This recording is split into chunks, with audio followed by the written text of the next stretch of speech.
Assalamualaikum warahmatullahi wabarakatuh. Selamat pagi Bapak Ibu semuanya. Sampurasun. Rampes, Waalaikumsalam warahmatullahi Rampes. wabarakatuh. Alhamdulillah. Semangat pagi. Pagi. Alhamdulillah. Senang sekali saya ya, semuanya masih semangat. Berarti sudah sarapan ya. Mudah-mudahan masih terus semangat sampai nanti siang. Ya. Baik, selamat datang di acara pelatihan peningkatan kompetensi manajemen strategi, keuangan, dan pemasaran bagi Dinas Perindustrian dan Perdagangan, serta pengelola dan pedagang pasar rakyat Kabupaten Bandung. Perkenalkan, nama saya Mediani Kresaka Putri atau yang akan memandu pelatihan hari ini. Senang sekali saya bisa hadir dan menyambut Bapak Ibu semua yang ada di rumah ataupun di kantor. Ya, semoga kita semuanya dilindungi Allah Subhanahu wa taala dan sehat selalu. Amin. Baik, Bapak Ibu, saya ingin kita perkenalan terlebih dahulu ya, karena kita ada nanti di materi akan dibawakan oleh 4 pembicara, gitu, dan kemudian juga ada sambutan dari Direktur SPS Telkom University. Saya ingin menyapa dulu ya, Ibu Dr. Anissa Firly, sudah ada? Selamat pagi, Bu Mediani. Selamat pagi. Selamat pagi, Pak Uwais, Pak Ence, salam kenal dari saya. Baik, kemudian materi nanti akan dibawakan yang pertama dengan tema strategi bertahan pasar rakyat pada era COVID-19 akan dibawakan oleh Ibu Risris. Saya ingin menyapa dulu, selamat pagi. Selamat pagi, Bapak dan Ibu. Ya, pembicara kita ini semua adalah dosen dari Fakultas Ekonomi dan Bisnis. Ya, oke, saya ingin menyapa pembicara yang kedua dengan tema transformasi digital pasar Indonesia menggunakan konsep design thinking. Selamat pagi, Bapak Dodi Cahyono. Pagi Ibu Mediani, pagi Bapak Ibu semua. Assalamualaikum warahmatullahi wabarakatuh. Waalaikumsalam warahmatullahi wabarakatuh. Baik. Lanjut ya, pembicara kita yang ketiga dengan tema digital marketing bagi pedagang dan pengurus pasar tradisional oleh Bapak Insinyur Candiwan MICT. Ada Bapak Candiwan, selamat pagi. Pagi Bu Mediani, selamat pagi Bapak Ibu semua. Assalamualaikum warahmatullahi wabarakatuh. Waalaikumsalam warahmatullahi wabarakatuh.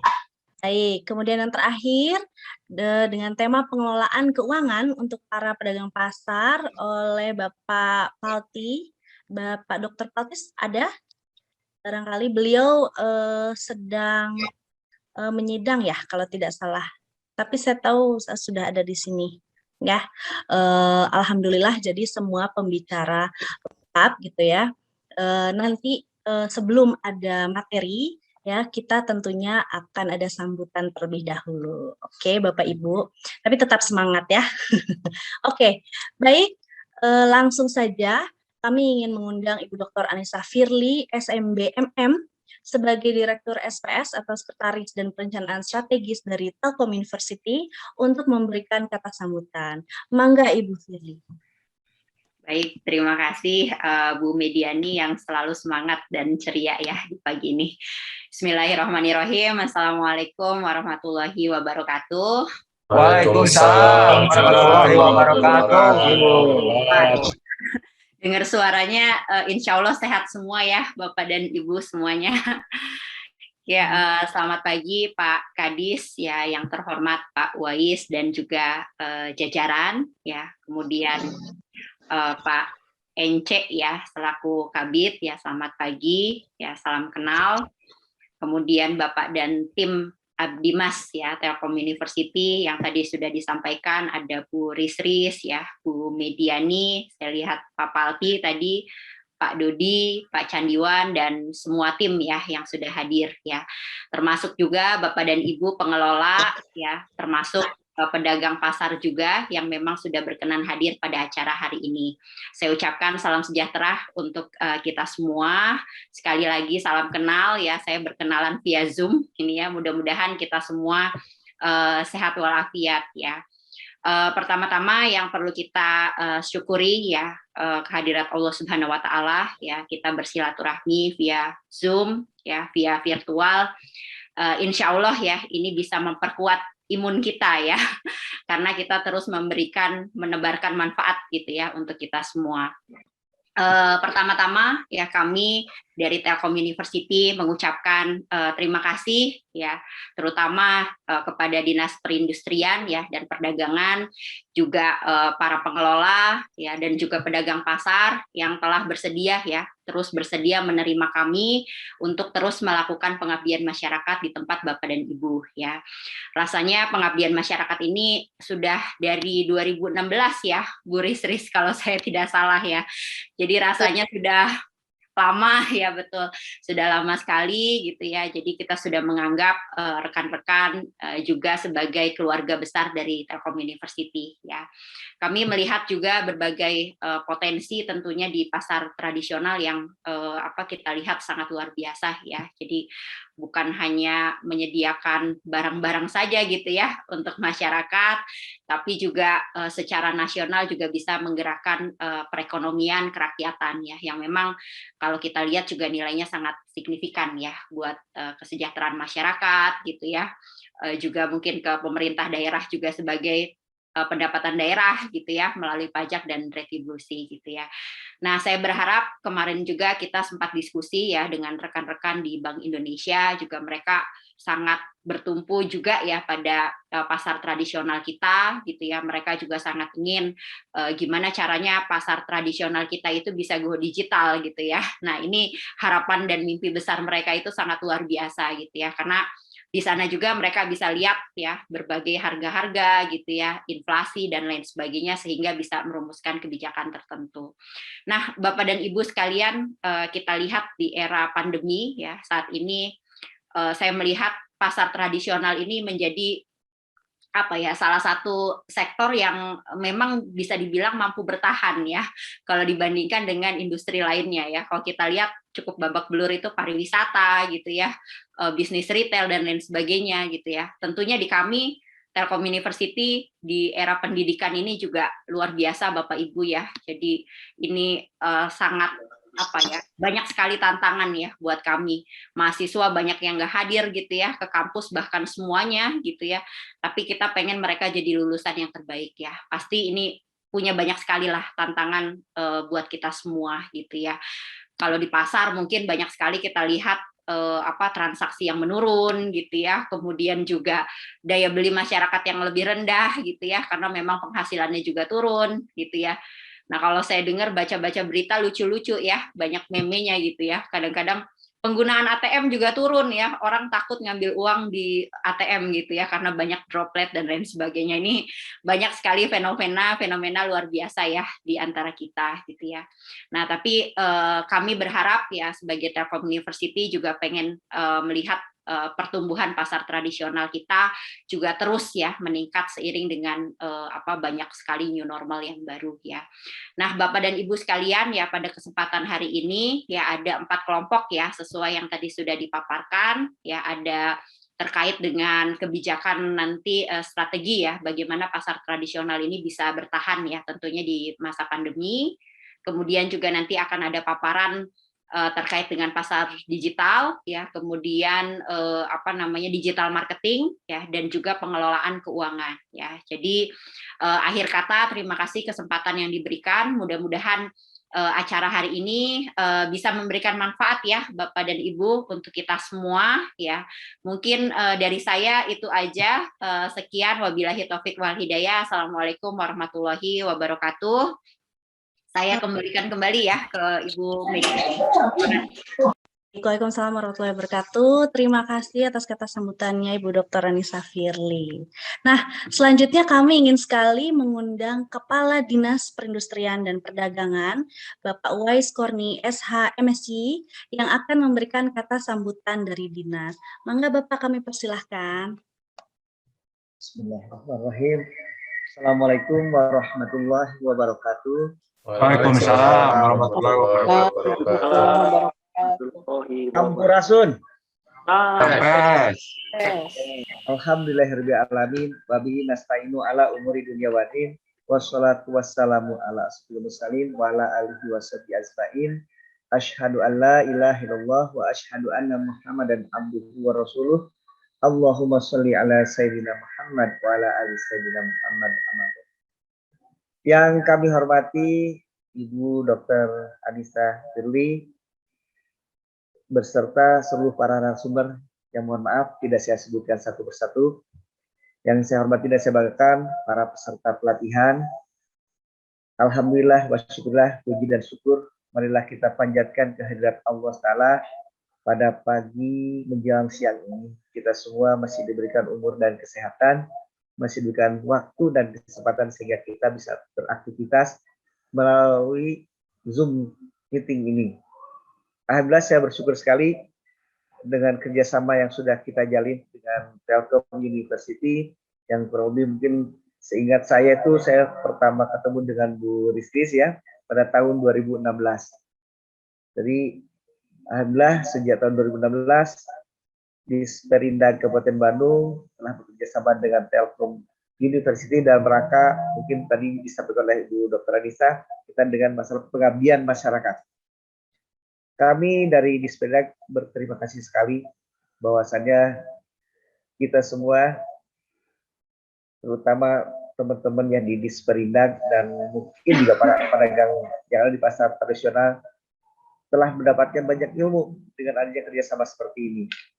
Dan kami sangat berharap sekali dengan adanya pelatihan seperti ini, tentunya wawasan dan pengetahuan kami di Disperindag selaku pengelola, mungkin pengelola pasar maupun teman-teman juga para pedagang ataupun teman pengelola pasar di desa atau pasar swasta juga bertambah pengetahuan dan wawasannya. Tadi disampaikan bahwa ini di era digital ini juga kami pernah berbicara dengan Bapak Bupati juga memang ada keinginan dari harapan dari pimpinan bahwa saat ini di era seperti ini langkah-langkah yang seperti disebut Ibu Adisa tadi sangat diharapkan sekali. Dan ini juga sebetulnya kaitan dengan masalah harga-harga pasar. Kalau harga pasar yang dikelola oleh pemerintah daerah Kabupaten Bandung, harga-harga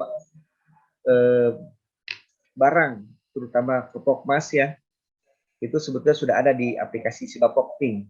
Jadi masyarakat juga bisa melihat berapa rata-rata harga Kopokmas yang ada di masyarakat beredar setiap harinya.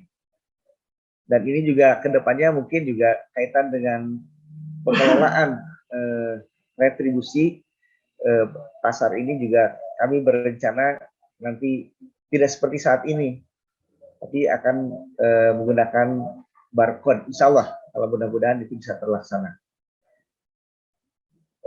Saya harapkan teman-teman semua yang mengikuti pelatihan ini dapat ikuti dengan baik dan menyimak apa yang disampaikan oleh para narasumber sehingga ilmu yang diberikan atau yang disampaikan oleh para narasumber dapat diterima dengan baik. Mungkin itu yang dapat saya sampaikan dalam kesempatan pagi ini. Mudah-mudahan apa yang kita lakukan dan kita pada hari ini mendapatkan ridho dari Allah Ta'ala dan menjadi salah satu ikhtiar kita dalam pengabdian kepadanya. Demikian yang dapat saya sampaikan. Terima kasih atas perhatiannya. Mohon maaf apabila ada kata-kata yang tidak berkenan. Wabillahi taufiq wal hidayah. Assalamualaikum warahmatullahi wabarakatuh. Waalaikumsalam Warahmatullahi wabarakatuh. Baik, terima kasih banyak Ibu Mediani dan Bapak dan Ibu, saya mohon izin untuk menyampaikan materi. Di sini saya sapa dulu. Terima kasih Pak Ence atas kerjasamanya. Kemarin sudah kita berkomunikasi. Kemudian juga di sini ada Pak Devi yang juga sudah membantu sehingga acara ini bisa terlaksana dengan baik. Nah, sebelum itu juga saya ingin menyapa pemateri yang lain. Selamat pagi untuk Pak Dodi Tri Cahyono PhD dan juga Pak Candiwan. Pagi. pagi, dan juga untuk Pak Dr. Palti Maruli Tuastorus yang saat ini masih menyidang, nanti akan hadir. Nah, kenapa di sini saya sapa-sapa dulu karena memang alur dari penyampaian materi ini kita buat flow-nya. Jadi dari awal saya tidak akan berpanjang-panjang lebar, hanya sebetulnya karena melihat di sini mayoritas adalah pesertanya pengelola pasar tradisional sehingga diperlukan insight ke depannya. Pasar tradisional ini ketika sekarang apalagi era pandemi, kedepannya akan seperti apa sih gitu? Apakah akan terus pandemi ini akan tetap berjalan terus atau misalkan setelah pandemi itu bentuk dari pasar tradisional ini seperti apa? Nah nanti selanjutnya materi-materi yang berikutnya merupakan pendalaman dari materi pertama yang akan saya bawakan, dan alhamdulillah di Telkom University kami memiliki ahli-ahli di bidangnya sesuai dengan tadi yang sudah disebutkan untuk para pemateri tersebut. Nah, sebelum lebih jauh saya mohon izin untuk share screen. Bu Mediani boleh ya?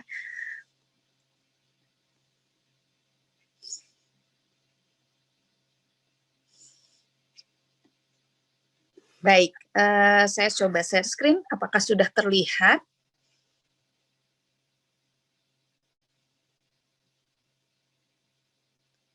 Ya, sudah bisa dilihat Bapak dan Ibu? Siap, sudah Bu. Siap, sudah Bu. Ya, alhamdulillah.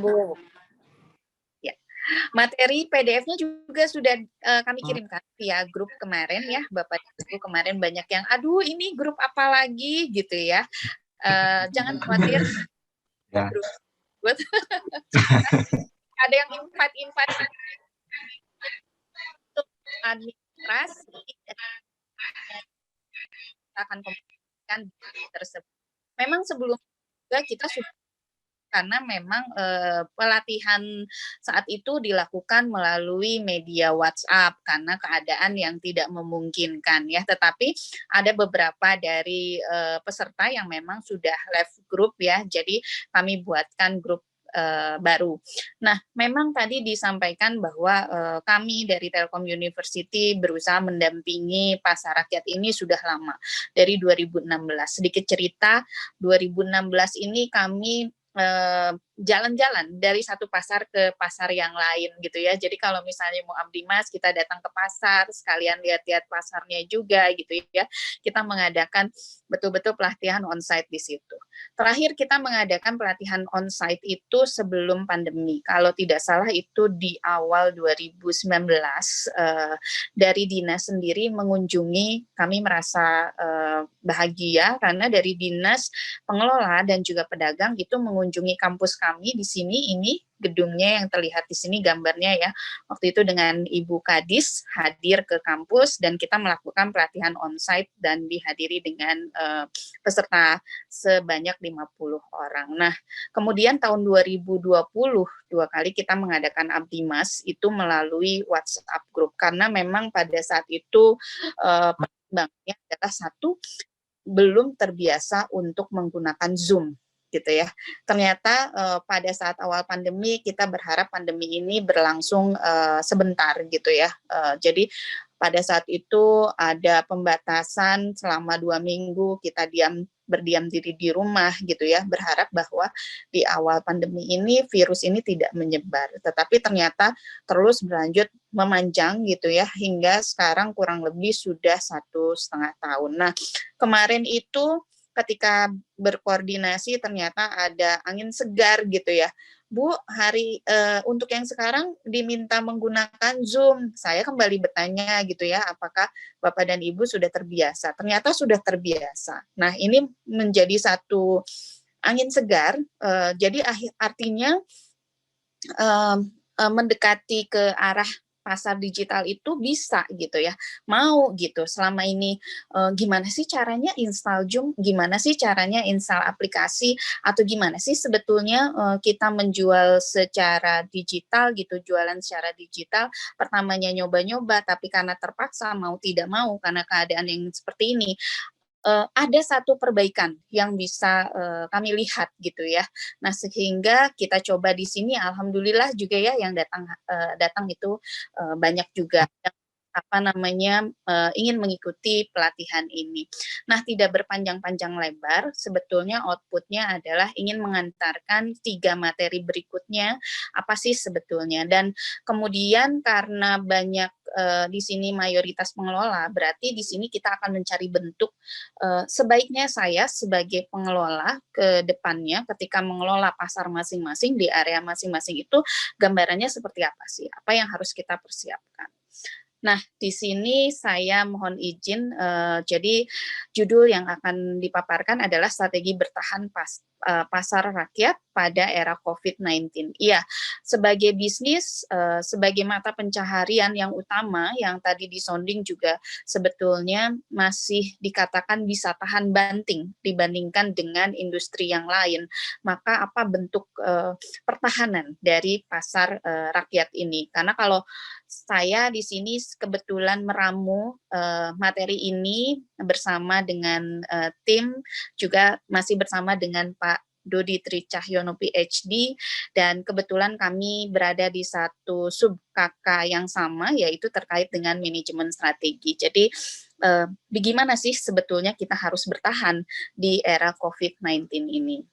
Nah, saya ulas sedikit sebetulnya 1,5 tahun yang lalu di awal memberikan materi. Kami dulu memberikan materi dari 2016 sampai saat ini tuh berkembang. Jadi pada saat awal itu pengenalan bagaimana pengelolaan pasar tradisional, kemudian juga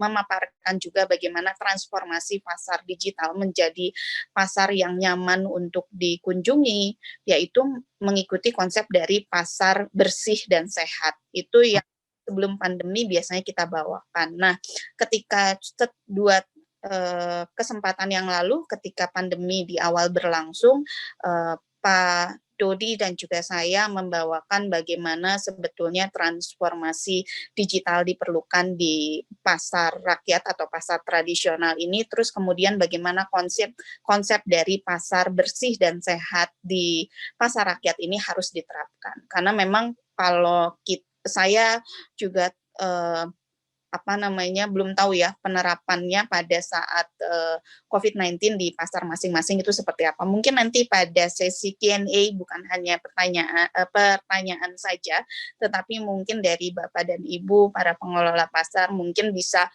juga memberikan report gitu ya, atau laporan sebetulnya kondisi terkini di tempat Bapak dan Ibu itu seperti apa. Nah, di sini kita lihat pada saat awal pandemi ini merebak gitu ya, yang menjadi hal krusial di pasar rakyat itu adalah apakah pasar rakyat ini menjadi penyebaran utama gitu ya dari virus ini, sehingga ada beberapa artikel yang saya ambil gitu ya. Di sini ada dulu sempat melebak beberapa klaster yang terjadi ada di pasar antri, terus kemudian apa yang terjadi di situ, penutupan pasar selama 2 minggu ke depan dan sebagainya. Nah, itu sudah berlalu gitu ya. Nah, sekarang yang terjadi saat ini adalah aturan PPKM level 4 yang diberlakukan di Jawa dan Bali, yang hal ini dikatakan langsung oleh Pak Presiden kita, Pak Jokowi. Nah, tetapi apa yang terjadi di pasar rakyat ya, ternyata pasar rakyat terutama yang memang berjualan untuk sembako, ini tetap buka seperti biasa. Nah, kalau saya lihat untuk di Bandung ini buka pasarnya diberikan waktu dari jam 4 pagi sampai jam 10. Jadi wajar kalau misalnya Bapak dan Ibu ini pagi-pagi semangat, bukan pagi-pagi semangat mulai jam 7, udah dari jam 4 bahkan ya, dari jam 3 preparation untuk jualan itu udah semangat. Karena memang kalau kita lihat endingnya gitu ya, ada banyak bisnis-bisnis baru yang bertebaran gitu ya di sekitar kita, yaitu bisnis kuliner gitu ya. Kalau sekarang tuh banyak banget gitu orang yang memanfaatkan itu. Jadi banyak yang beralih gitu ya, ketika diam di rumah saja hobinya jadi macam-macam gitu ya, terutama jadi berjualan, berdagang pedagang gitu ya. Jadi otomatis kebutuhan akan pembelian sembako, bahan baku untuk bisnis tersebut ada gitu ya. Jadi makanya dikasih waktunya nih yang dari paling pagi jam 4 sampai jam 10 pagi gitu ya. Nah, kemudian di sini saya ingin memberikan gambaran saja tadi, sebetulnya dengan adanya pandemi seperti ini akan menciptakan sebuah dunia yang sama sekali betul-betul baru gitu ya. Nah, di sini saya ambil sebetulnya dari materinya Pak Yuswo Hadi, beliau adalah di bidang konsultan yang menyebutkan sebetulnya di era 2021 ini ada yang dinamakan dengan industri megashift. Nah, bahasa sederhananya adalah pergeseran industri. Nah, ini mungkin sebaiknya dipahami oleh semuanya supaya kita bisa bersiap-siap nih berlari atau menyesuaikan diri. Karena sebetulnya strategi bertahan di era pandemi itu cuma satu, artinya kita harus bisa beradaptasi dengan perubahan yang ada gitu ya. Nah, dari awal kita tidak melek teknologi, sekarang udah bisa dong melek teknologi. Awalnya kalau misalnya mau aplikasi install segala macam gitu ya, minta tolong sama anak gitu ya, atau minta tolong sama yang lebih muda. Sekarang udah bisa ya, karena memang mudah sebetulnya gitu ya. Nah, tapi apa sih yang menyebabkan pergeseran besar di industri ini, termasuk di industri dari pasar rakyat ini? Nah, di sini disebutkan ada 3 hal yang bisa menyebabkan hal tersebut.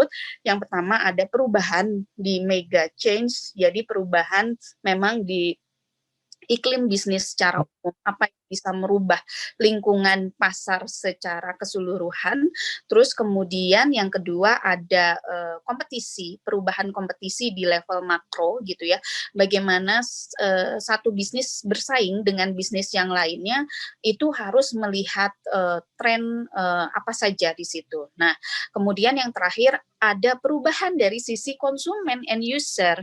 Sebetulnya yang berbelanja ke pasar tradisional perubahannya seperti apa sih di era sekarang ini? Nah, kita bahas satu-satu. Yang pertama adalah perubahan. Nah, sekarang karena memang ada era pandemi COVID-19 ini, banyak sekali edukasi-edukasi terhadap COVID-19. Banyak sekali suara-suara yang masih sumbang di luaran gitu ya, yang berbicara apa sih sebetulnya COVID ini konspirasi atau sesuatu hal yang dibuat-buat gitu ya. Itu masih ada yang menjadi pro dan kontra. Terkadang juga apakah itu berarti teredukasi atau tidak teredukasi, atau bahkan teredukasinya setelah kena gitu ya. Nah, jangan seperti itu. Jadi pemerintah dan masyarakat yang sudah teredukasi berlomba-lomba menyampaikan propaganda COVID ya dalam berbagai bentuk. Nah, ini yang menjadi satu driver utama untuk perubahan. Kemudian yang sekarang banget gitu ya. Kalau dulu tuh kesannya untuk vaksinasi itu akan bertahap gitu ya, hanya untuk dibagi dengan beberapa klasifikasi atau kategori gitu ya. Nah, kalau sekarang tuh udah mulai digalakan karena kita tahu semua pentingnya vaksin gitu ya. Memang untuk vaksin ini tidak menjadikan yang sudah divaksin ini kebal gitu ya, tetapi sudah terbukti dari beberapa penelitian itu menjadikan tingkat dampaknya terhadap tubuh ketika terkena virus tersebut itu lebih kuat gitu ya. Jadi dampaknya tidak terlalu besar terhadap tubuh. Yang kedua adalah karena adanya pandemi COVID ini muncullah kecemasan-kecemasan sosial yang terjadi di masyarakat gitu. Seperti kecemasan terhadap kematian, kemudian jatuh miskin karena memang ada beberapa pergeseran akibat PPKM ini sehingga tingkat kesejahteraan turun gitu ya, atau bahkan kehilangan pekerjaan. Yang kedua adalah dari sisi aktualisasi. Aktualisasi ini akan bergeser gitu. Jadi kalau kita lihat kebutuhan seseorang itu mulai dari kebutuhan utama adalah untuk makan, kebutuhan utama untuk berpakaian gitu ya, dan berjenjang hingga kebutuhan sebetulnya ada yang paling tinggi aktualisasi gitu ya. Nah, tetapi pada saat dengan era pandemi seperti ini bergeser semua mengerucut ke bawah kembali ke kebutuhan dasar. Bagaimana bisa makan, bisa berpakaian dengan layak dan bisa sehat gitu ya. Itu yang menjadi poin utama. Terus kemudian ada peningkatan koronasionalisme gitu ya. Jadi semua orang itu karena sudah teredukasi dengan baik karena corona terkait dengan COVID-19 ini, maka akan ada koronasionalisme. Jadi semua orang punya perlindungan terhadap dirinya sendiri gitu ya, atau bahkan lingkup terkecil terhadap keluarganya gitu ya, untuk melakukan aktivitas, baik itu aktivitas individu maupun aktivitas berbisnis, itu mempertimbangkan aspek-aspek terkait dengan corona itu sendiri. Makanya di sini disebut dengan peningkatan koronasionalis. Nah, bagi Bapak dan Ibu pengelola juga ketika mengelola pasarnya masing-masing, maka secara sadar maupun tidak sadar ini akan meningkat gitu. Saya mengelola pasar, bagaimana saya melindungi para pedagang, bagaimana tetap supaya retribusi sesuai target gitu ya, itu tetap ada. Tetapi yang utama yang menjadi pedoman adalah bagaimana melindungi pasar tersebut gitu. Apalagi kalau misalnya tiba-tiba merebak gitu, di situ ada klaster, mungkin nanti para membeli tidak akan mau datang lagi gitu. Itu yang perlu dijaga. Terus kemudian bagi Ibu Risris, mohon maaf waktunya 3 menit lagi. Oke, sudah terlalu panjang. Oke, nah baik, nggak apa-apa, saya sampaikan ini aja. Nah, untuk yang bagi para pengelola itu ada government misleadership. Jadi sebetulnya ketika mengelola pasar pasti banyak ya perbandingan antara satu pasar dengan pasar yang lain gitu. Dalam lingkup negara pun hanya beberapa negara yang bisa dikatakan berhasil untuk menangani corona itu. Nah, bagaimana di pasar itu sendiri gitu ya, belum tentu semuanya bisa menangani hal tersebut. Nanti kita berdiskusi di Q&A. Terus yang paling penting dari mega change ini adalah akselerasi digital. Jadi akselerasi digital ini adalah mau tidak mau, suka tidak suka, bertahan di era pandemi adalah kita going digital. Jadi bagaimana pasar rakyat ini bisa beralih ke digital, bukan hanya pasarnya saja, dalam pengelolaannya saja, tetapi juga dari pedagang juga harus beralih ke digital, baik itu pencatatan keuangan maupun itu dari sisi marketing gitu ya. Nah, karena waktunya sudah singkat, nah untuk akselerasi digital dari pengelolaan dan bagaimana transformasi pasar digital akan dibawakan oleh Pak Dodi Tri Cahyono PhD, kemudian nanti bagaimana melakukan pencatatan keuangan seperti biasanya akan dibawakan oleh Pak Dr. Palti Maruli Tuastorus, dan juga bagaimana sih kita mengembangkan pemasaran secara digital itu akan dibawakan oleh Pak Candiwan. Mangga silahkan Bu Mediani, karena memang ini masih banyak materinya, jadi sudah saya kirim ke grup WhatsApp juga. Silahkan kalau misalnya masih ada pertanyaan untuk slide-slide berikutnya. Terima kasih dari saya. Wassalamualaikum warahmatullahi wabarakatuh. Waalaikumsalam. Q&A atau tanya jawab. Tapi saya ingin sekali mengingatkan ya, bahwa kita akan membagikan door prize berupa 5 tumbler bagi 5 penanya yang beruntung. Kemudian kami mohon untuk mengisi survei atau kuesioner ya, nanti akan linknya akan disediakan di Zoom chat ya oleh panitia, nanti akan diberi linknya. Saya juga sudah lihat tadi sudah ada beberapa pertanyaan ya, sudah dicatat oleh panitia dan kami mengucapkan terima kasih atas antusiasmenya ya. Baik, saya rasa kita bisa mulai sesi Q&A-nya. Oke, akan di-share tadi pertanyaan yang sudah dicatat ya oleh panitia. Barangkali pertanyaan yang pertama sudah ada dari, tadi saya lihat pertama sekali dari Bapak Efraim ya, dari Disperindak. Nah, pertanyaannya, bagaimana menerapkan gitu ya, penerapan dan percepatan pembayaran digital pada pasar rakyat atau non fisik di sini ya, sementara pasar rakyat sendiri pada umumnya masih berjuang untuk menjadi pasar sehat secara fisik ya. Jadi secara fisik itu masih berjuang, sementara perkembangan zaman dan keadaan pandemi menuntut perubahan secara non fisik. Terima kasih. Baik, saya rasa ini bisa langsung dijawab karena tentang percepatan pembayaran digital ya. Panitia mungkin saya ini akan dijawab satu-satu seperti itu. karena tentang pembayaran barangkali bisa dijawab oleh Pak Palti ya. Oke, baik. Bu Mediani, mungkin sebelum ke Pak Palti terkait dengan pembayaran secara digital, saya mau share dulu, ada tadi materi yang belum tersampaikan terkait sebetulnya pasar rakyat itu masih dituntut loh untuk perbaikan fisik ya, transformasi pasar gitu ya, terutama sesuai dengan prokes COVID-19. Nah, ini sebetulnya urgensinya lebih urgent yang mana gitu ya. Nah, di sini saya coba mohon izin share screen lagi materi yang tadi saya juga belum sampaikan gitu ya. Sebentar. Baik, mangga Ibu Ristris. Saya share screen dulu untuk oke. Tadi belum sempat tayang mungkin ya, karena sudah saya potong. Iya, betul. Baik, saya mohon izin Pak Ibrahim dari Dinas, memang pasti bertanya gitu ya, karena memang limited resources, tapi tetap harus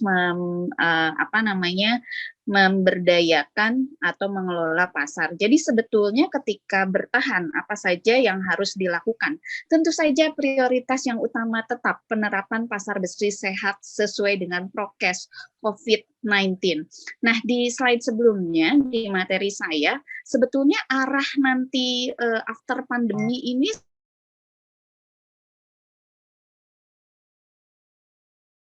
di sisi strategi bisnis ketika berjualan gitu ya, antara penjual yang satu dengan penjual yang lain. Di sini ada 4 hal yang diperhatikan. Yang pertama adalah hygiene ya. Jadi kebersihan, kesehatan, keamanan gitu ya, dan lingkungan juga di sekitar pasar. Nah, kita juga tahu bahwa ke depannya bisa saja short term dan juga long term itu juga ada dari sisi konsumen itu dia menurunkan tingkat interaksi secara onsite. Jadi memang pasti ada low touch gitu ya. Jadi apa yang harus kita geser? Berarti kita memang meminimalisir gitu ya kontak secara fisik. Nah, terus kemudian ini yang terkait dengan pasar. Pasar itu salah satu sektor yang memang tadi karena terutama untuk sembako jadi masih boleh buka gitu ya. Nah, ini ada less crowd.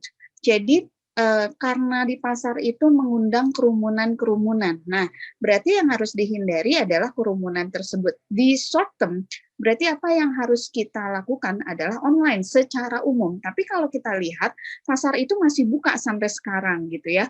Jadi yang utama adalah tetap prokes. Jadi pembangunan fisik pasar sesuai dengan konsep pasar bersih sehat itu juga yang utama gitu ya. Karena ternyata diprediksi ke depannya itu setelah after pandemi pun karena memang sudah terbiasa serba digital, berarti bentuk nanti masa depan pasar itu seperti apa? Akan menjadi pasar hybrid. Jadi ada sebagian online dan juga ada sebagian onsite gitu ya.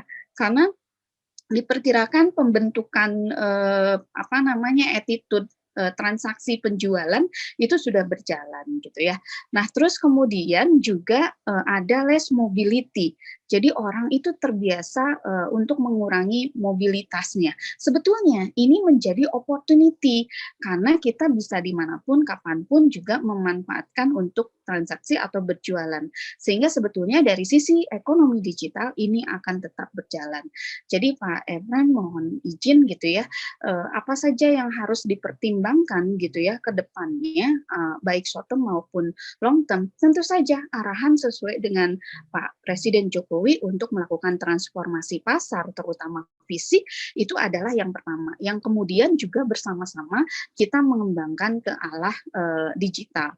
Nah, pengembangan ke arah digital itu bentuknya realnya seperti apa sih gitu ya. Yang pertama adalah percepatan e-commerce. Di Bandung, saya nggak tahu kalau di Kabupaten Bandung juga seharusnya sudah mulai membuat satu aplikasi yang memang bisa mengakomodir semua pengelola atau pedagang untuk berjualan gitu ya. Bisa di push dari dinas atau dari masing-masing area atau region. Kenapa? Karena ternyata ada juga bagaimana bertahan adalah di sini mulai adanya konsep lokal produk dan lokal supply chain. Kita tahu bahwa perjalanan virus COVID-19 ini bisa berjalan melalui pertukaran barang juga gitu ya. Sehingga mungkin ke depannya kalau memang kondisi semakin memburuk gitu ya, semua orang sudah punya tindakan preventif. Jadi memanfaatkan sumber daya atau resource yang ada di regionnya masing-masing. Jadi seperti waktu itu, saya mau jualan online, tetapi kalau dipikir-pikir ongkosnya juga lebih mahal dibanding dengan produknya. Nah inilah yang mendorong bagaimana para pengelola sendiri harus punya supplier atau sumber raw material untuk jual beli itu memanfaatkan yang di sekitarnya gitu ya. Jadi ini lebih ke lokal produk dan juga lokal supply chain. Kemudian tadi community based closed loop commerce juga ini mulai. Jadi bukan cuman kita ikutan di e-commerce populer ya, di tempat-tempat untuk berjualan populer gitu ya. Tapi bagaimana sih mencoba untuk berjualan di community sendiri dulu, terdekat dulu gitu. Yang kemarin mungkin materi sebelumnya kita sudah membawakan bagaimana berjualan melalui WhatsApp gitu ya. Nah, ini salah satu bentuknya seperti itu. Nah, nanti mungkin ditambahkan dari Pak Palti dan juga Pak Dodi, bagaimana mempercepat pembayaran digital itu. Jadi saya, Pak Efrem, dari saya, penerapan pasar bersih tetap ya. Nah ini di materi sebelumnya, konsep pasar bersih bisa masih mengacu kepada surat edaran Menteri Dalam Negeri nomor 12 tahun 2020. Dan itu kita sudah sampaikan di materi yang sebelumnya, mangga silahkan dilihat. Segitu dari saya, Bu Mediani, terima kasih. Baik, terima kasih Bu Risris. Tadi sudah menjawab, tapi barangkali bisa ditambahkan ya dari Bapak dulu atau dari Bapak Palti? Silakan Pak Palti. Ya, mangga Pak. Oke, dari saya dulu kalau begitu ya. Oke, terima kasih dari Pak Efraim. Barangkali memang ini adalah keinginan luhur dari teman-teman sebagai pedagang di di sektor jasa ini, sektor jasa. Kalau bagi kami, karena tadi topik saya adalah mengenai tadi pembukuan, mengapa pembukuan itu dibutuhkan, Pak Efraim dan teman-teman sekalian? Tadi di depan saya sudah sampaikan bahwa mulai dari yang kecil, Jadi ketika bisnis kita masih kecil, kita lebih ringan untuk melakukan pembukuan, akhirnya menjadi sebuah kebiasaan. Kemudian Bapak Ibu sekalian, kita berharap bahwa kalau dengan pembukuan kita akan tahu bagaimana histori kita, sehingga nanti ke depan kita lebih mudah, tidak hanya feeling begitu ya. Hari ini aku itu adalah pisang misalkan saja, jahe enggak. Padahal kita katakan bahwa cerita lampau itu bisa dipredik dengan data yang kita punya. Jadi kalau misalkan di bulan-bulan 4, yang laku itu adalah ini. Maka kita juga mungkin bisa mempersiapkan. Kalau kita membutuhkan pergudangan, maka kita simpan di tempat yang dapat disimpan dengan bagus. Atau misalkan saja, keuntungan untuk sebuah barang ini adalah cukup tipis, ini besar, tebal gitu misalkan, sehingga kita bisa melakukan pembagian. Nah itu pada hakikatnya dalam masalah pembukuan ini gunanya, ya manfaat dan gunanya. Dan sekali lagi Bapak Ibu ya, tahun 2016 ya jauh-jauh sebelum COVID ini, 3 tahun sebelum COVID, ya kita lakukan juga pembinaan di pedagang pasar yang ada di Cililin ya, sampai sekarang saya masih kontak-kontakan dengan beberapa pedagangnya gitu, suka WA saya gitu ya, tentang ini pembukuan bagaimana cara membuatnya untuk tahun depan, mana yang akan kami simpan, walaupun sebenarnya saya tidak bisa menentukan secara ini karena datanya kan hanya dia saja, tidak dikumpulkan data keseluruhan yang ada di pasar itu. Jadi suatu saat Pak Efraim sebagai birokrat di sana, ya harus tahu juga ya harus mengawasi ini pembukuan ini, mana sih pedagang-pedagang yang lakunya apa gitu kan. Ya, dan kemudian itu informasi bisa disebar ke mereka, ke pedagang, dan informasi itu berguna buat mereka, dan bisa mereka menentukan keuntungan-keuntungan apa yang mereka lakukan. Jadi pada dasarnya masalah pembukuan ini adalah masalah kuantitatif, masalah data. Masalah data bisa kita gunakan untuk waktu-waktu yang akan datang. Dan itu bisa memperbaiki kita. Mungkin saja lakunya itu adalah kenapa lebih banyak lakunya sore hari, misalkan gitu ya, bukan pagi. Nah, berarti kan kita rubah. Kalau sore hari, ya kita naikkan jumlah pedagang di sore hari, kita bagi, tidak terlalu menumpuk di pagi hari gitu, tapi larinya adalah ke sore hari misalkan gitu ya. Nah, demikian dari saya jawaban saya Ibu Mediana. Silakan ditambahkan teman-teman yang lain, Pak Dodi dan juga Pak Candiwan. Terima kasih. Oke, mungkin Baik, mangga Pak. saya tambah langsung ya, Bu. Ya, Bu mangga. Mediana.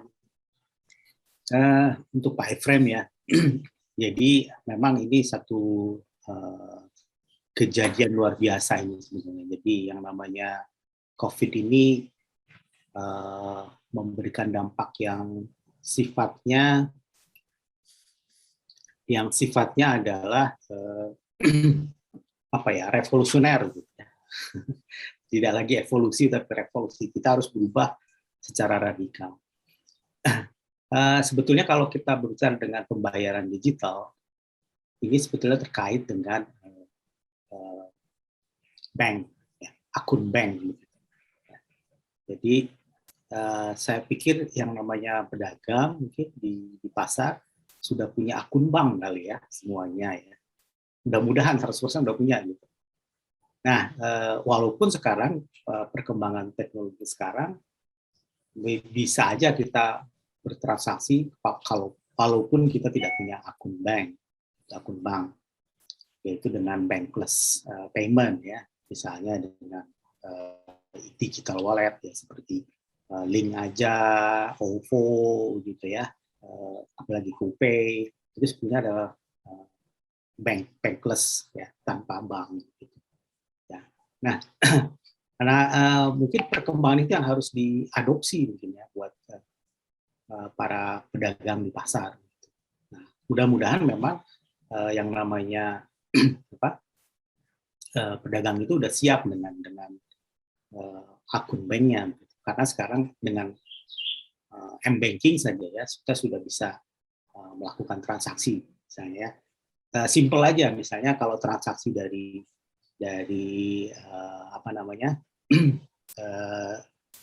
pembeli begitu ya, kita tambahin angka 1 di belakang gitu, jadi misalnya 200.000, 200.001, jadi sehingga kemudian kita bisa identifikasi itu adalah transaksi begitu. Nah ini yang mungkin yang secara simpel seperti itu. Ya. Jadi jangan sampai memang ini menjadi suatu penghalang gitu. Nah ini kelihatannya simpel ya gitu. Semua pedagang punya akun. Nah, masalahnya bank itu mungkin menuntut juga ada KTP begitu ya. Nah, untuk bisa buat akun ya. Nah, kasih KTP-nya nggak ada gitu. Nah, itu jadi ini. Nah, di sini mungkin akan menjawab yang pertanyaan Pak Taufik Hidayat juga gitu ya. Jadi peran koperasi sekarang itu penting. Jadi sebetulnya ekonomi modern itu ya, atau pemerintah dalam hal ini mungkin mendorong pemain usahanya itu agar menjadi pemain yang berlicense gitu ya, yang resmi gitu. Ini masalahnya di kita susah memisahkan ya. Setengahnya adalah yang resmi, yang ada akun bank, yang ada akun tercatat dan seterusnya, ada PT-nya, ada bentuk perusahaannya. Tapi mungkin satu yang lain adalah bentuknya seperti PKL begitu ya, yang informal gitu. Nah, kadang-kadang mendagang, kadang enggak gitu ya. Kemudian bingung gitu kalau mau menghubungi ya, dan seterusnya. Ya. Nah, mungkin kita tidak bisa habis atau nolkan yang informal tadi begitu ya. Karena di situ itu akan membantu sebetulnya pada untuk yang sektor formalnya, nah tapi mungkin akan mengurangi yang informal tadi. Gitu. Nah, disitulah mungkin peran dari dinas mungkin, ya. dalam konteks memformalkan yang informal tadi. Supaya apa? Supaya sebenarnya semuanya tercatat gitu, semuanya ini. Gitu. Sekarang aja kan orang sudah mulai ini ya, aware gitu pentingnya KTP ya. Kenapa? Dengan KTP kita bisa tercatat sudah divaksin atau belum. Karena vaksin sekarang masuk mall aja udah harus memperlihatkan kita udah divaksin atau belum. Ya, untuk masuk mall. Sehingga KTP itu menjadi ini. Dan ternyata kita baru sadar gitu ya bahwa data di Indonesia berapa juta gitu ya yang akun ganda gitu ya. Ada berapa nama tapi satu nama gitu. Nah, itu yang harus diperbaiki dulu. Ya, jadi mungkin ya kita harus melakukan sedikit demi sedikit misalnya dengan data tadi. Ya, data diperbaiki, didata betul. Yang berdagang itu memang yang punya license dagang enggak gitu ya. Jangan-jangan yang dagang di pasar itu tidak punya license dagang gitu. Ya, kalau angkot mah banyak supir tembaknya gitu. Nah, hal itu mungkin harus diperbaiki dulu. Kalau enggak, kita nggak akan bisa masuk ke next level gitu. Dan kalau menurut saya ini mungkin peluang kita untuk membenahi fisik ya. Karena 30% saja mungkin yang berjalan sekarang di pasar fisik. Justru itu mungkin saatnya nih memperbaiki ya. Tata layout-nya, kemudian flow orang jalan, mungkin hygiene-nya dari pasar, flow udara dan seterusnya itu bisa kita perbaiki sekarang mumpung nggak 100% lagi jalan. Biasanya pasar kalau udah 100% ya kan bikin macet.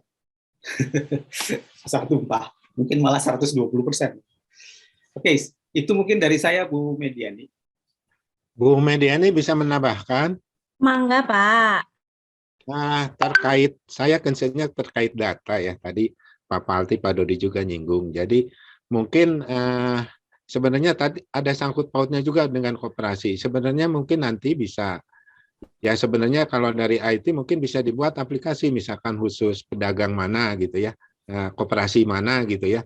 Nanti di situ terdata, datanya tuh pedagang A bisa aja nanti ke pelanggannya juga didata siapa namanya dan sebagainya.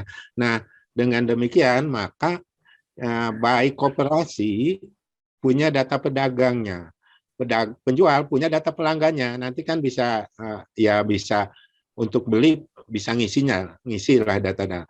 Nah, dengan data tersebut kita tuh nanti yang dikatakan Pak Palti tadi, jam berapa nih lakunya bisa ketahuan. Kalau sekarang kan manual ya.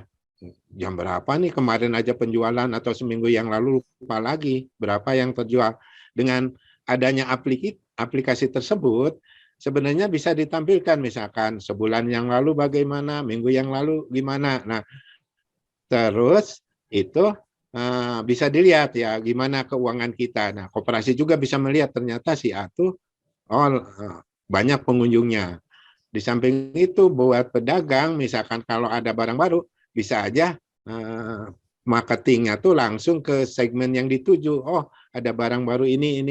Jadi lebih menguntungkan sebenarnya. Cuma emang harus disiapin mungkin aplikasinya tadi ya. Nah, itu aja tambahan dari saya. Jadi ya kalau ada ya lebih menguntungkan sebenarnya kalau untuk ke transformasi digital. Cuma terkait COVID tadi ya terutama kesehatan dulu yang dipentingkan baru ke situ. Itu beberapa hal kenapa kita harus e-payment tuh salah satunya untungnya di situ ya. Itu aja Bu Mediani tambahan dari saya.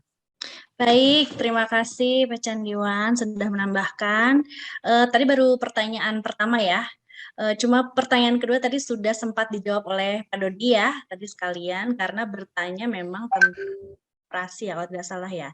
Barangkali bisa sama panitia di share tadi sekilas yang untuk pertanyaan kedua ya tadi ya. Tadi dari Bapak Taufik ya, perwakilan pedagang di UPTD Pasar Bale Endah ya. Jadi tadi pertanyaannya, nah Jadi melihat dari skema pasar digital di sini yang sangat berperan dominan ini adalah koperasi. Tadi ya saya sebut masing-masing UPTD pasar tradisional. Ya berarti semua input data berupa harga barang berbasis di koperasi, sedangkan sistem pengiriman atau supply barang itu langsung dari supplier menuju pedagang tidak melalui koperasi UPTD setempat. Jadi pertanyaannya bagaimana nih untuk mengatur harga yang biasanya tiap pedagang itu berbeda-beda gitu ya, karena bisa riskan terjadi perang harga. Ya, jadi bisa jadi merugikan pedagang gitu ya karena modalnya pas-pasan. Kemudian juga ada sarannya untuk pelatihan khusus masalah packaging. Baik, kami akan terima sarannya. Terima kasih. Nah, terkait pertanyaannya tadi Bapak Dodi sudah Ya. menjawab ya atau ada yang mau ditambah? Belum. Mangga. Jadi koperasi itu sebetulnya kenapa koperasi ya? Ini bayangan saya, tapi ini bukan jawaban yang mungkin yang terbenar begitu ya.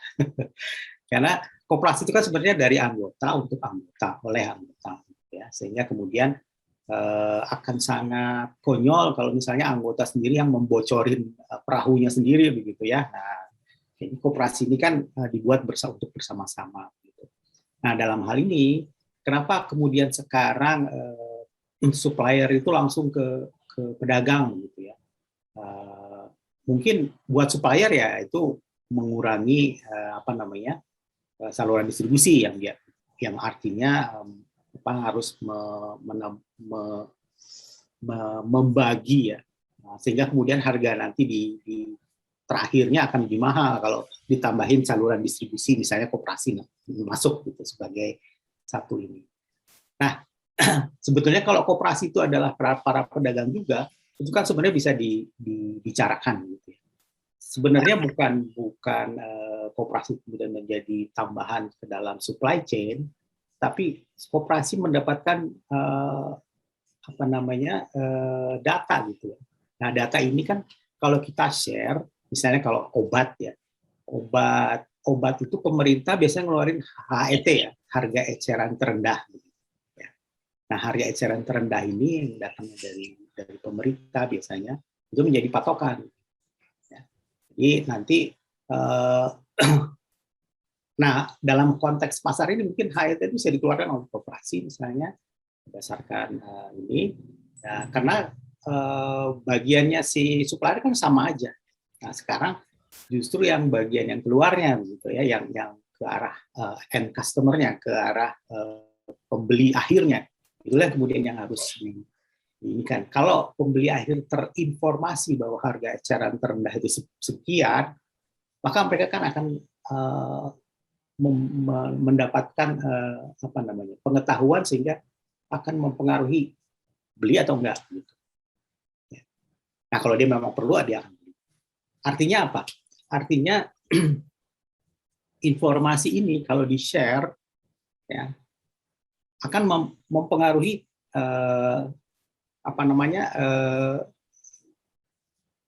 potensi orang membeli atau tidak.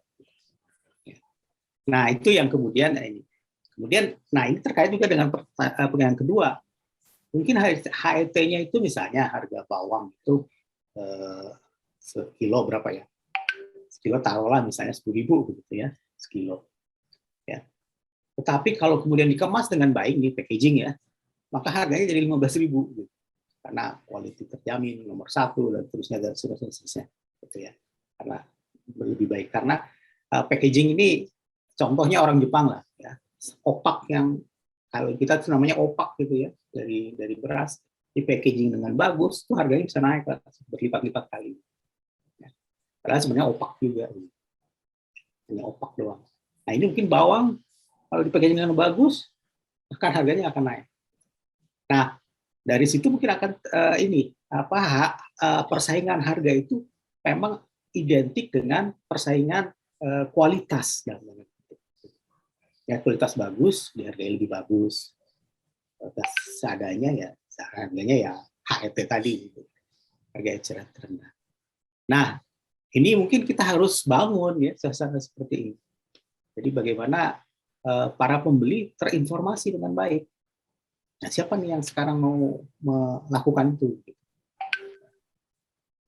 Oke, nah itu mungkin jawaban saya kepada Pak Taufik. Ya, kita perlu berbenah ya, masing-masing peran harus setuju dengan apa yang kita inginkan bersama.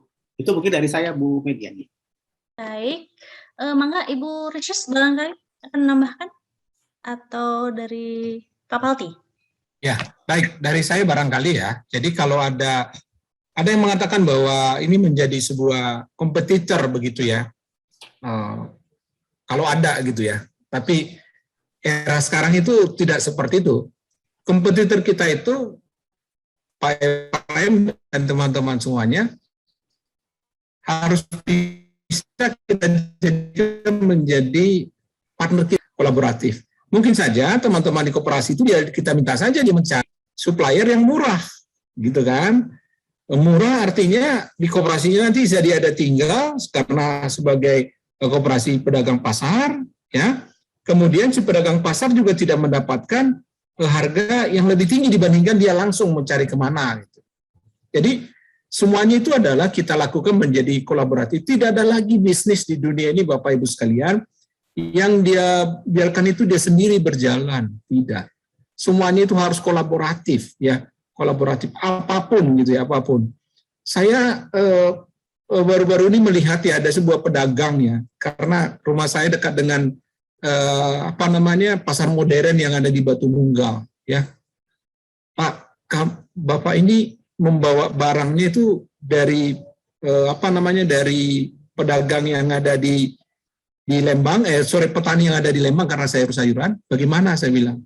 Bapak punya mobil Colt atau bagaimana? Karena dagangan yang banyak. Oh enggak Pak, saya suruh aja siapa koperasi kami yang untuk membawa. Jadi mereka ada divisi transportasi. Jadi pokoknya urusan yang CWD, barang-barang itu jam berapa datang, gitu kan? Jadi mereka kumpul ya untuk menyewa satu Colt begitu ya. Karena kan kalau hanya setengah biaya Coltnya sama gitu kan, untung kita nggak seberapa gitu ya. Tapi kalau Coltnya penuh, ongkosnya sama gitu ya. Setengah dengan penuh Colt itu ongkosnya sama. Nah kita bisa berbagi di sana. Jadi sifatnya kolaboratif. Dan saya tahu bahwa teman-teman yang ada di pedagang di pasar itu gotong royongnya itu masih terlihat lah, ya masih terlihat lah, ya. Jadi kalau dulu sebelum ada koperasi mereka punya arisan tuh, punya arisan gitu ya, sehingga solusi-solusi lokal gitu, wisdom lokalnya muncul ya, dengan cara kita naikkan menjadi ya sepertinya itu adalah gaya bisnis modern, padahal sebenarnya itu lama gitu ya, tetapi masih aktual sampai dengan sekarang. Contoh yang tadi yang disebutkan kolaboratif, mereka berbagi slot yang ada pada mobil gitu ya, mobil itu ya, mereka sewa satu mobil, kemudian mereka dapatkan keuntungan selisih, jadi biaya operasionalnya menjadi lebih ringan. Jadi diambil prinsipnya itu adalah low atau cost leadership disebut ya, atau low cost kita sebutkan untuk operasional. Jadi Bapak Ibu sekalian, jangan sampai kalau ada yang menurut kita ini menjadi kompetitor, jangan, kita harus rangkul menjadi kolaborasi kita, partner kita untuk bisa berbagi hal di sana. Demikian Bu Mediana. Baik, terima kasih Pak Falti. Barangkali tadi Ibu Ricis ya mau menambahkan tadi. Oke, baik, terima kasih. Mohon izin menambahkan Pak Taufik dari UPTD Bale Endah. Nah, sebetulnya ini yang terjadi saat ini. Memang ya selain pasar yang bisa bertahan juga, karena kebetulan juga saya sedang ada kerjasama juga dengan koperasi, itu adalah koperasi. Karena kebutuhan untuk peminjaman transaksi gitu ya tetap ada. Nah, terkait dengan masalah harga, tadi sudah disampaikan oleh Pak Dodi ada harga minimum atau harga terendah ya, ada AET gitu ya. Nah, Pak Taufik, sebetulnya dengan kita akan bergerak ke digital, pasar digital, nanti ada satu wadah di situ digital yang mempertemukan antara penjual dan pembeli, antara para pengelola gitu ya, mungkin di Kabupaten Bandung gitu ya, atau di region itu sudah siap dengan ini. Jadi apalagi kalau misalnya nanti sudah ada di misalnya aplikasi tertentu gitu ya, itu sudah pasti sudah terendah gitu. Jadi kita harus sudah siap dengan hal tersebut. mungkin bisa menambah keunggulan kompetitif dari yang lainnya. Nah, kembali mungkin saya ingin sedikit interaktif bertanya kepada pengelola atau dari dinas secara langsung, bagaimana komentarnya terhadap hal ini, apakah sudah ada kebijakan yang mengatur terkait dengan harga eceran terendah seperti ini, atau bagaimana strateginya ke depan. Mangga silakan dari dinas dulu supaya clear ya, karena di sini kita bersama dengan para pengelola dan juga ada pedagang. Baik, Mangga, apakah bisa dijawab dari dinas barangkali? Nah, ini kebetulan ada Pak Teddy Sumantri ya. Raise hand. Ya, Mangga Bapak Teddy. Bisa di-unmute dulu. Barangkali panitia bisa bantu. Atau kepencet kali ya? Oh, baik. Mungkin. Nah, ya mungkin di sini dari Pak Ence mungkin bisa membantu sebetulnya kebijakan dari dinas sendiri saat ini realisasinya yang terjadi untuk pengaturan harga di pasar ini seperti apa? Karena saya baru tahu, oh ternyata pembelian itu melalui koperasi, tapi kiriman barangnya itu langsung ke pedagang. Nah ini gimana sih? Ternyata ada pengendalian seperti ini. Silahkan Pak Ence boleh sharing sedikit. Ya, Mangga Pak Ence. Barangkali bisa di-unmute dulu. Atau kalau misalnya sebentar. Boleh Pak Devi mungkin ya, Pak Devi? Ya, saya lihat di sini juga ada Pak Devi.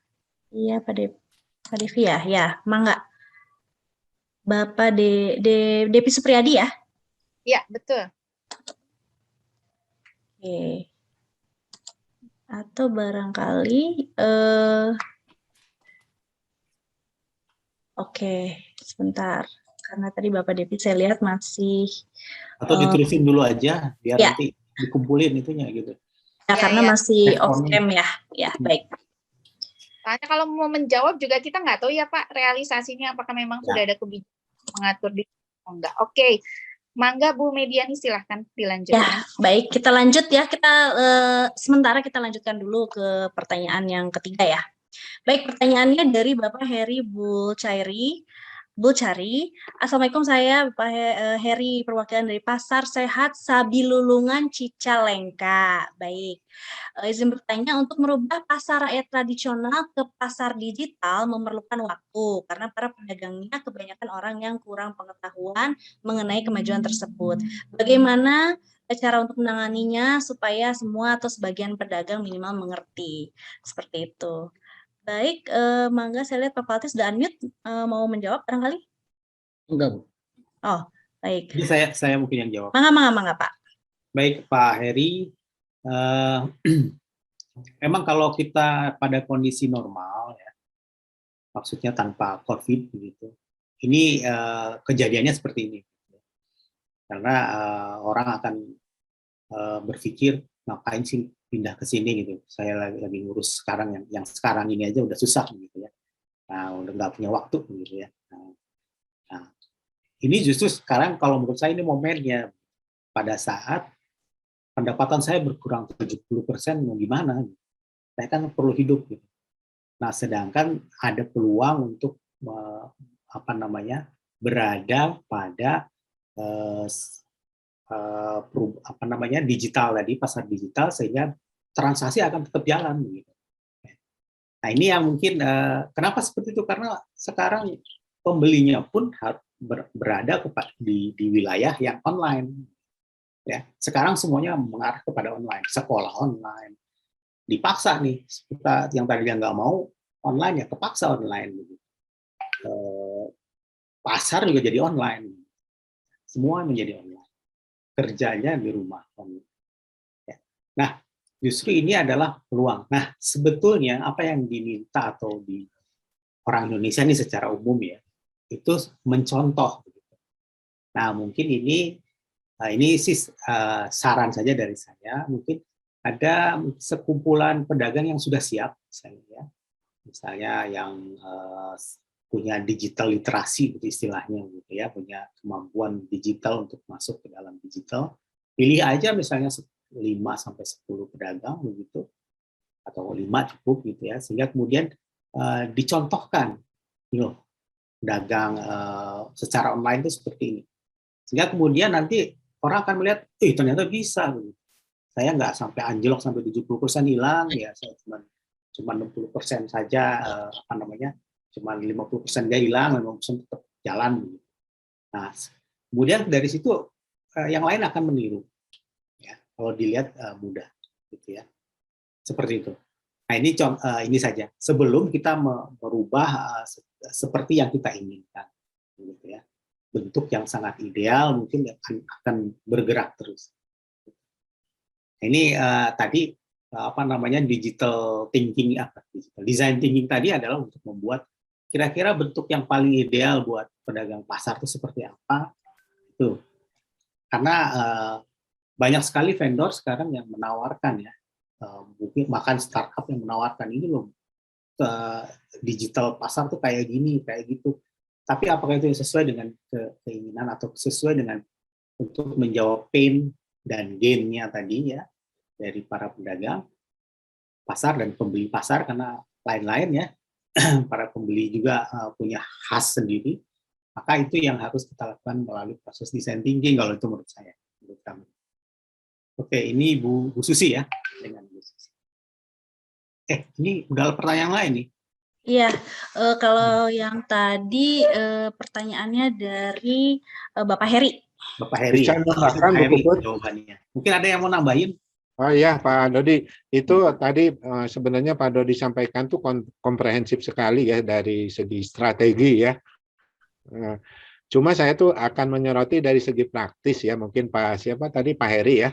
Sebenarnya ya mungkin tadi ada testimoni dari Pak Dodi yang mungkin sekelompok yang sudah sukses, boleh juga gitu, bagus juga ya untuk memberi contoh role model ya.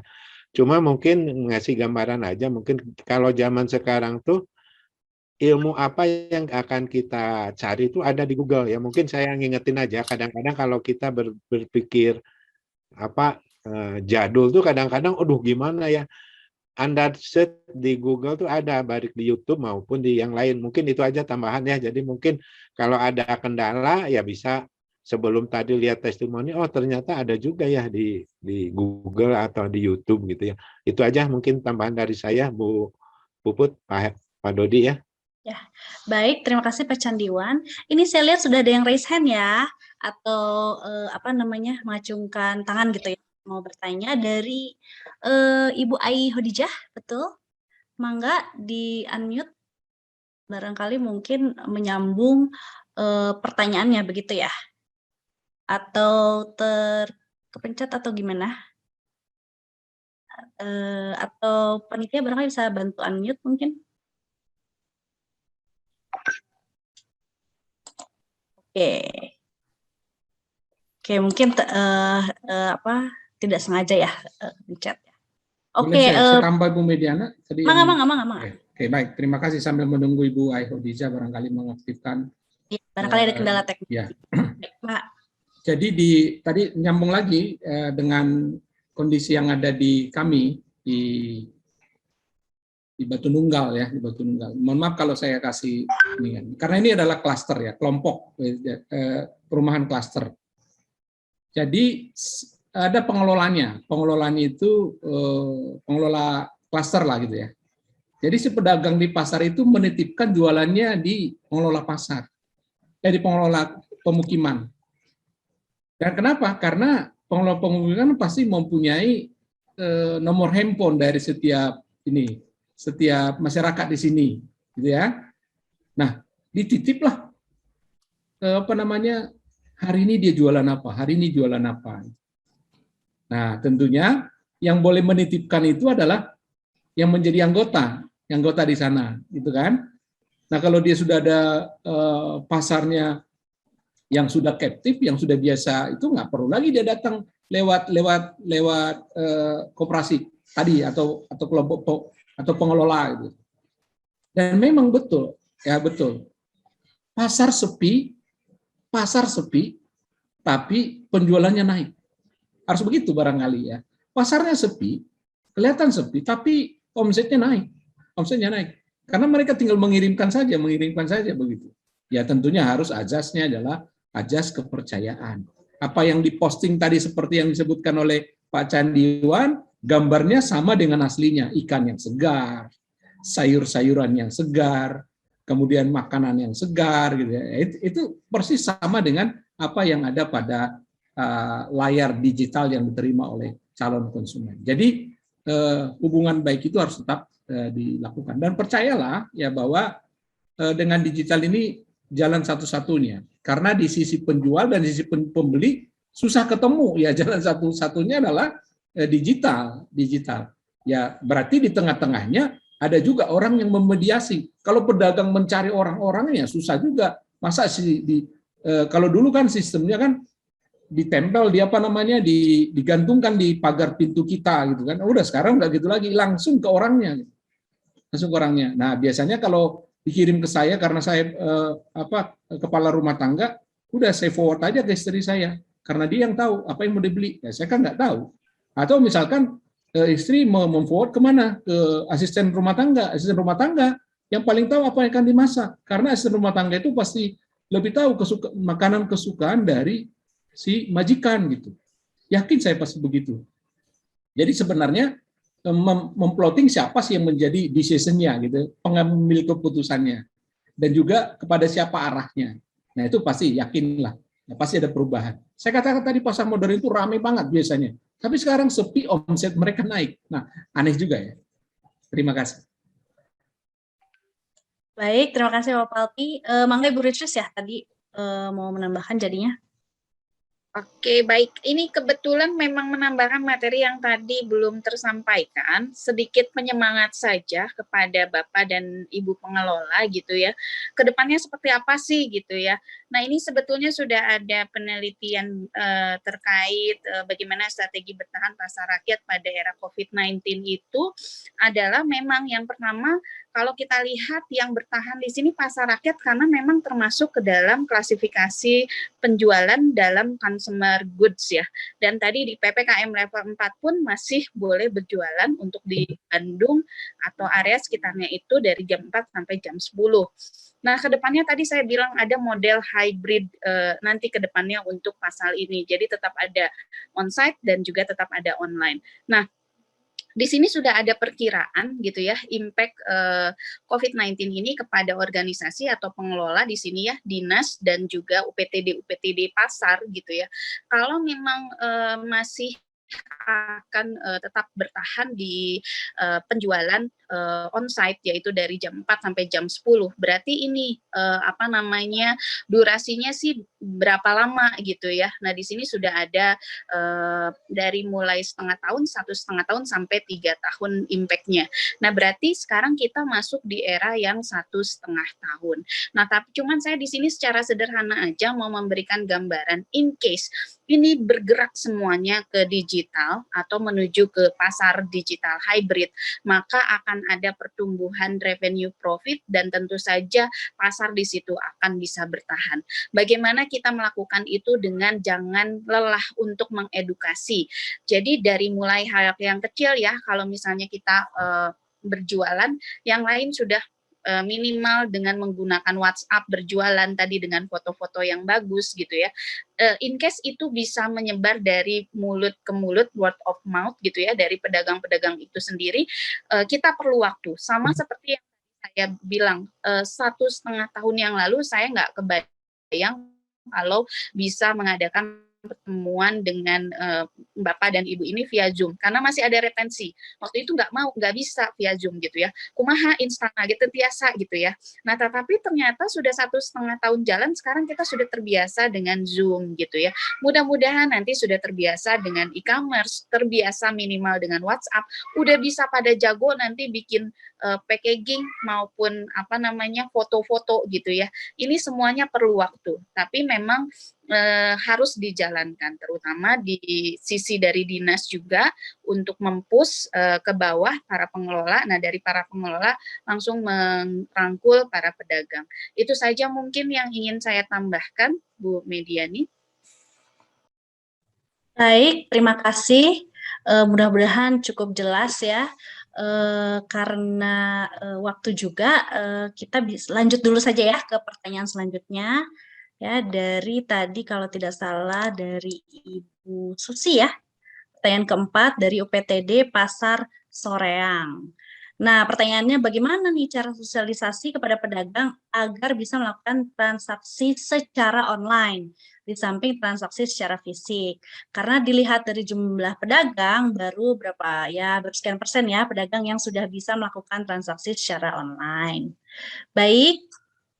Iya, mungkin ini menyambung yang tadi ya. Jadi mungkin jawabannya hampir sama gitu. Jadi kita apa namanya?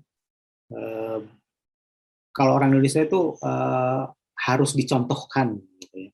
Jadi kalau udah ada contoh, kemudian berhasil, gampang ternyata, geningan ngan sakitu, ngan sakieu ya. Mung seperti segitu ya, nah terus mungkin bisa dilakukan ya, transaksi online.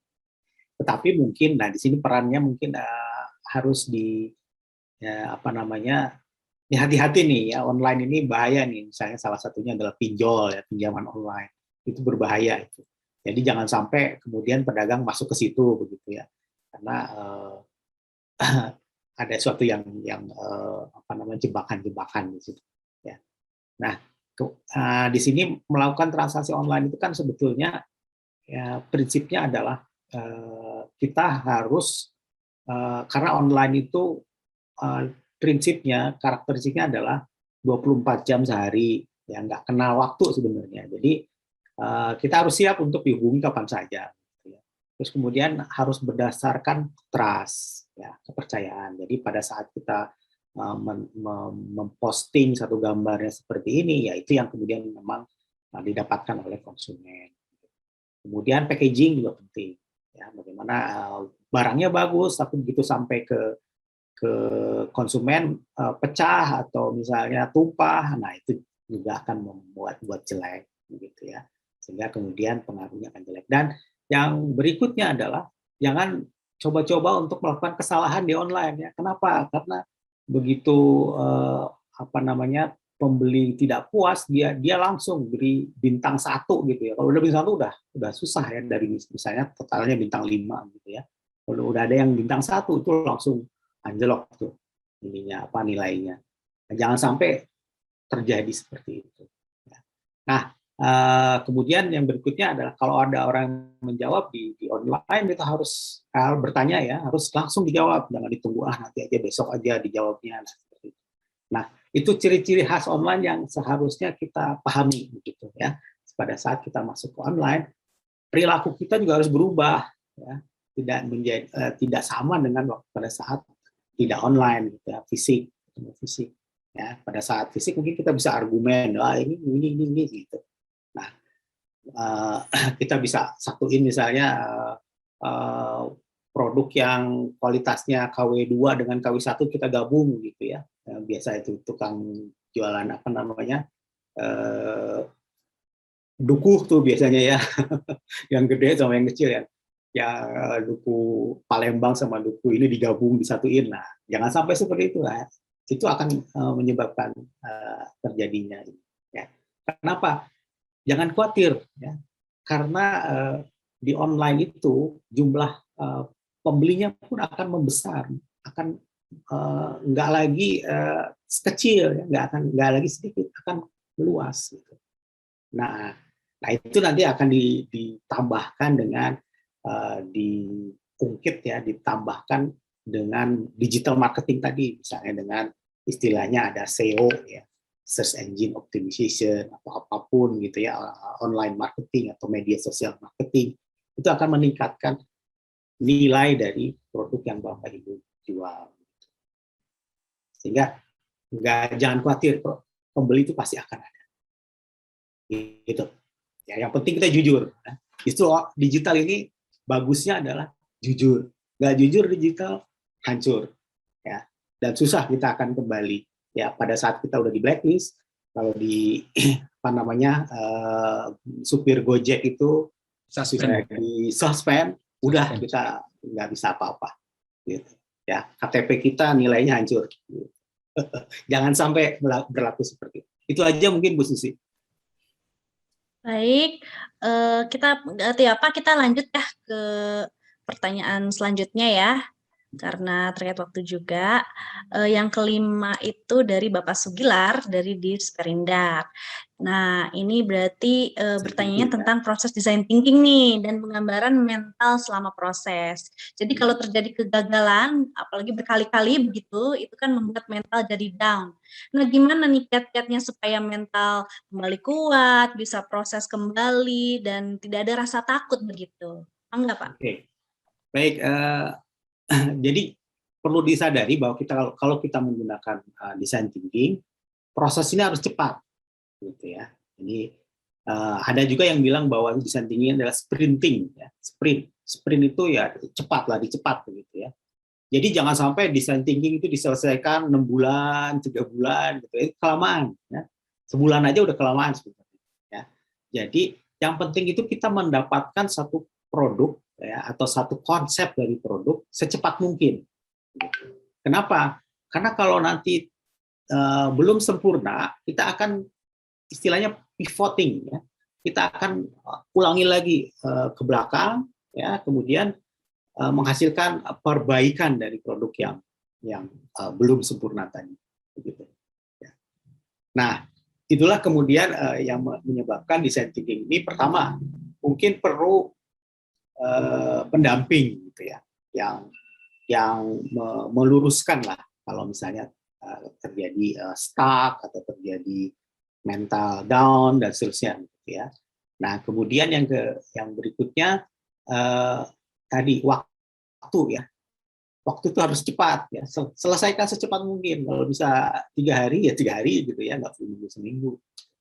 Nah, bahkan kalau perusahaan-perusahaan khusus yang di misalnya kayak perusahaan-perusahahan aplikasi ya kayak Gojek gitu misalnya, itu mereka di camp, ya, di camp. Nah, ada bootcampnya, ditinggalin misalnya pergi kemana begitu ya. Kalau ini offline, ya, bukan onsite, bukan online. Ya. Pergi kemana kemudian selesaikan dalam waktu misalnya 3 hari, 4 hari atau seminggu. Gitu. Selesai dengan satu konsep. Kemudian diimplementasikan, ada perbaikan dan seterusnya. Jadi jangan berlama-lama, ya. Nah, kalau ini gagal berarti mungkin terlalu jauh berpikirnya, mungkin itu. Kita pikir sedikit demi sedikit, tapi kemudian lengkap. Itu mungkin jawaban dari saya, Bu Men. Oke, ya, nuhun Pak Dodi, mohon maaf ini jika ada azan zuhur, kebetulan rumah saya dekat dengan masjid, jadi mohon maaf jika suara saya tidak terdengar begitu jelas ya. Baik, dilanjut ya, pertanyaan ke-6. Jadi yang ke-6 itu dari Pak Ahmad terus Andi ya, dari Pasar Bale Endah. Nah, berkaitan dengan pasar tradisional yang selama ini berkesan kumuh, kotor, juga semrawut, bagaimana cara sosialisasi atau edukasi yang efektif dan efisien? Karena menyangkut kemajemukan dan yang pasti sumber daya manusianya. Mangga, siapa yang akan jawab nih? Yang jawab Bu Mediani aja. Tadi Bu Risris katanya mau jawab tuh. Sudah saya potong soal tadi materinya ya. Aduh, mohon maaf nih. Mangga, Bu Risris. Oke, baik Pak Ahmad Rustandi, bagaimana sih sebetulnya pasar bersih sehat mensosialisasikan dan edukasi? Mengedukasikannya sebetulnya kalau dari kami, sebetulnya dengan melalui pelatihan ini pun sudah sebuah upaya mensosialisasikan.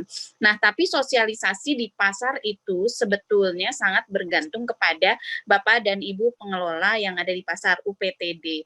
Jadi memang mensosialisasikan itu bisa memang disampaikan program-programnya gitu, terus kemudian kebijakan-kebijakannya yang ada di situ seperti apa gitu. Nah, saya memang waktu pas masih onsite itu berkunjung dari satu pasar ke pasar yang lain. Kebetulan waktu itu ada jadi pilot project untuk pasar pencontohan untuk transformasi menjadi pasar bersih dan sehat itu ada di Pasar Lembang. Dan kami kebetulan waktu itu hadir ke sana, kita ada acara di sana juga. Itu menjadi sebuah percontohan karena memang kondisinya sudah baik, sudah bagus gitu ya. Dan juga sebetulnya yang menjadi tolok ukur adalah pada saat itu pasar tersebut sudah nyaman. Jadi sudah hampir mirip dengan retailer lain. Jadi kalau kita ke mall, bukan ke mall ya, minimarket atau mungkin lebih besar dari itu udah nyaman. Jadi ketika masuk ke pasar itu sudah tertata area-area tergantung jenisnya. Jadi ada yang basah, sayuran, daging gitu ya.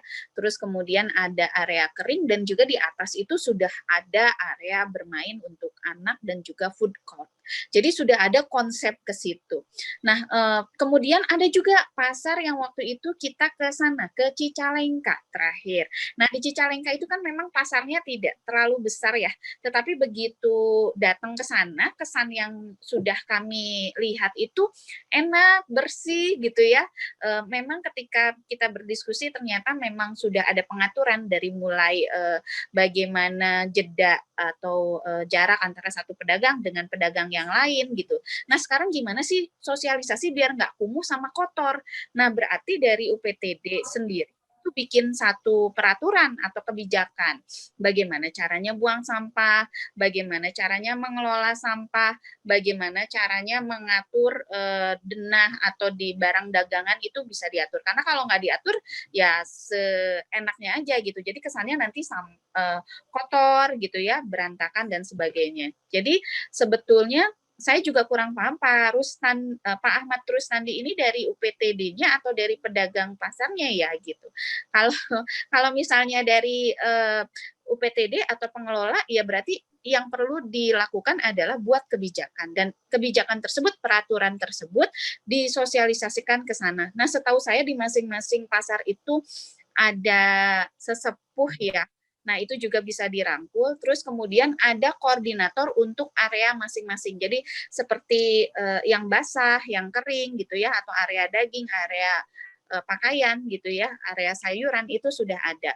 Mungkin ketika perumusan membuat peraturan atau kebijakan terkait tata cara kebersihan itu pun bisa menggandeng hal tersebut karena saya juga dari 2016 gitu ya ketika kita pertama kali dulu di Batu Jajar itu sempat rame ya karena banyak pedagang gitu.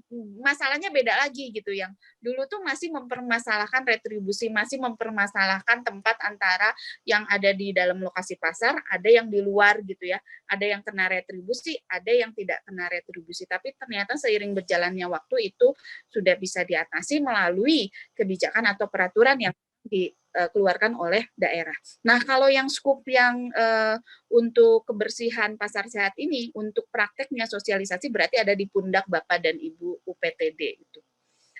Mungkin itu dari saya, mangga dari yang lain kalau ada yang mau ditambahkan. Mungkin ini sama dengan pertanyaan berikutnya ya, dari Pak Hidayanto Hidayat. Ini yang mirip lah ya, jadi perilaku penjual dan pedagang yang tidak sinkron ya. Manajemen pengelolaan ya kayaknya mungkin sama ya. Jadi kalau menurut saya tadi ya salah satu cara ya untuk membuat orang Indonesia itu sadar, ini saya kembali ke budaya orang Indonesia, orang kita gitu ya. Sering jalan-jalan, sering lihat-lihat itu loh, orang lain sudah melakukan itu, kok kita nggak bisa gitu ya. Orang lain bisa tertib, kita kok nggak bisa. Itu aja mungkin ya. Jadi sering memperlihatkan bahwa orang sudah begini, kok kita enggak. Nah, ini kan sebagian besar orang Indonesia Muslim. Dia ada hadis malah. Jadi kebersihan itu adalah sebagian dari iman. Gitu. Ya. Tapi kemudian kok nggak bersih-bersih ya.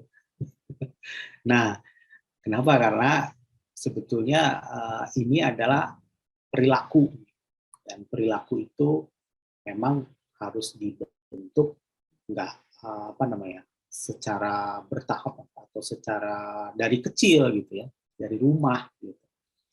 Jadi kalau dari rumahnya udah bersih, maka begitu sampai pasar bersih. Tapi kalau dari rumahnya semrawut, ya susah ya, begitu sampai pasar ya paling aturan. Dan aturan ini kelemahannya kalau aturan itu tidak diimplementasikan, tidak di law enforcement kan gitu ya. Aturan itu kan boleh atau tidak gitu. Atau do's and don't. Kalau yang diperbolehkan maka, kalau yang tidak diperbolehkan kalau tetap dilakukan ya dihukum. Nah, hukuman itu kalau nggak berjalan ya bakalan dilanggar. Karena dunia ini kecenderungannya adalah chaos, cenderungannya adalah tidak teratur. Jadi kalau ingin teratur harus ada sesuatu yang mengatur. Salah satunya adalah agama. Agama itu ada mengatur. Kalau tidak ada agama pasti akan kacau balau. Karena kecenderungannya seperti itu. Ini di dunia itu begitu. Jadi aturan bisa dipakai, tapi mungkin berlaku hanya pada saat di situ saja. Nanti pas pulang ke rumah mungkin semberawut lagi. Nah yang betul itu kalau pada saat di rumah udah betul, kemudian masuk ke tempat kerja jadi betul ya, itulah itu yang dilakukan oleh orang Jepang ya. Jepang itu sampah aja misalnya ya, itu di rumah itu ada 3 ya, ada sampah yang organik, sampah kaleng dan beling, sampah yang tidak bisa diolah. Itu dari rumah, udah di rumah ada 3 tempat sampah seperti itu, dan anaknya diajarin ya dari mulai kecil, sehingga kemudian begitu masuk ke sekolah juga begitu ya. Kemudian masuk ke tempat kerja ya udah terbentuk sendiri ya. Nah gitu mungkin ya, ini memang perlu evolusi mungkin ya, perlu jangka panjang, tetapi ya kita lakukan sesuai dengan kapasitas kita. Itu aja mungkin tambahan buat Bu siapa tadi yang sebelumnya dan Pak Hidayat. Mungkin yang lain silahkan menambahkan. Mungkin saya nambahkan Pak Dodi. Jadi mungkin tadi jadi ingat ini slogan negara kita ya, evolusi mental gitu ya Pak Dodi. Kenapa Pak? Revolusi mental lah ya. Nah jadi, itu agak apa namanya istilahnya oksimoron, apa oksimoronnya? Ya bertolak belakang. Revolusi itu cepat, mental itu lambat. Jadi saya tadi setuju dengan Pak Dodi ya, mungkin tadi ada kebijakan, ada implementasi, ada enforcement. Mungkin satu lagi mungkin saya namakan ada role modelnya. Jangan sampai orang yang bikin kebijakan malah melanggar. Itu aja mungkin saya tambahan saya itu aja. Yang dilarang merokok itu Pak ya. Gitu ya. Itu aja ya.